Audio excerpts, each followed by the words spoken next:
Hi everybody, Brian here, doing another non-trading video. I thought it'd be quite interesting hearing all these really dire unemployment numbers during this COVID-19 pandemic. A couple things here you can find here real time at the usdebtclock.org. U.S. national debt climbing $25 trillion. GDP $21 trillion. Oh, okay. Total state revenue, 2 trillion. US tax revenue, 3 trillion. So yet they're still racking up these crazy debt levels.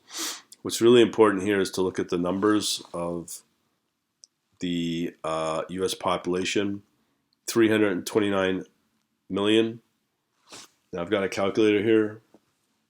US income taxpayers, so I'll take the assumption that you have 123 million taxpayers. Those are the ones that are working.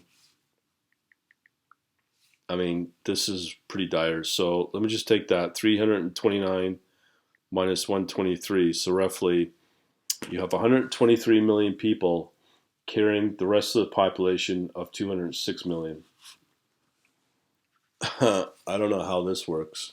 125 million in the US for a workforce now is greater. So you have 2 million people in the workforce not paying tax. So I'm assuming that they probably make more money or less money to not even be taxable. It's the only way to do it. So here's where it gets quite interesting. So 40 million now are unemployed. We have unemployed at 38 million. So if I do just roughly 40 divided by 329, you're looking at 12% unemployed. 38 million divided by 123. So 40 divided by 40 divided by 123. Math is my strength here. And I can't use these calculator things. Okay. So 32% is unemployed. But they're not factoring in that the working population is carrying 200 million people. It's like I said, I call it the USA is like a dying old man with stage 4 cancer on a no limit credit card before they die. Obviously, the union workers dying. Look at this, median income only $34,000. Bankruptcies 772,000. Manufacturing jobs 8 million, 2000, 17 million. 54 million are retired, disabled. Funny thing is, they got 18 million millionaires. So, they're relying on these millionaires to carry 200 million people, or a good chunk of them.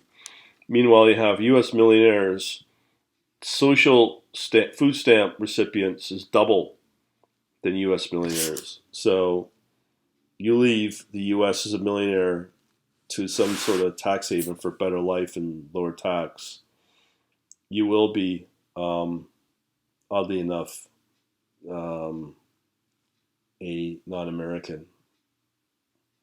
But I don't even know where to go with this. This is pretty bleak.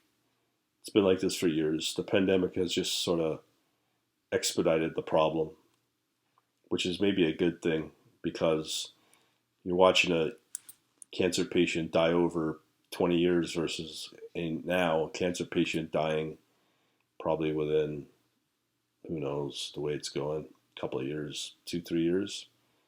Something's going to have to be done. This is not sustainable. And you hear Warren Buffett go on, oh yeah, we can definitely keep raising our debt ceiling. If that was the case, why do you have a debt ceiling in the first place? Plus the interest rate is just so low and going negative. You're going to wipe out these guys in no time, the millionaires. I don't know. I mean, where I'm at's no different, really. But as I've said before, the West is dying. So, here we go. Here's another one. U.S. federal debt to GDP, 50% in 60, 80, 34. Weird time there. 20 years ago, it was only 58. Now it's 117%. Not sustainable, folks. Anyways, have fun with those numbers. Talk to you later.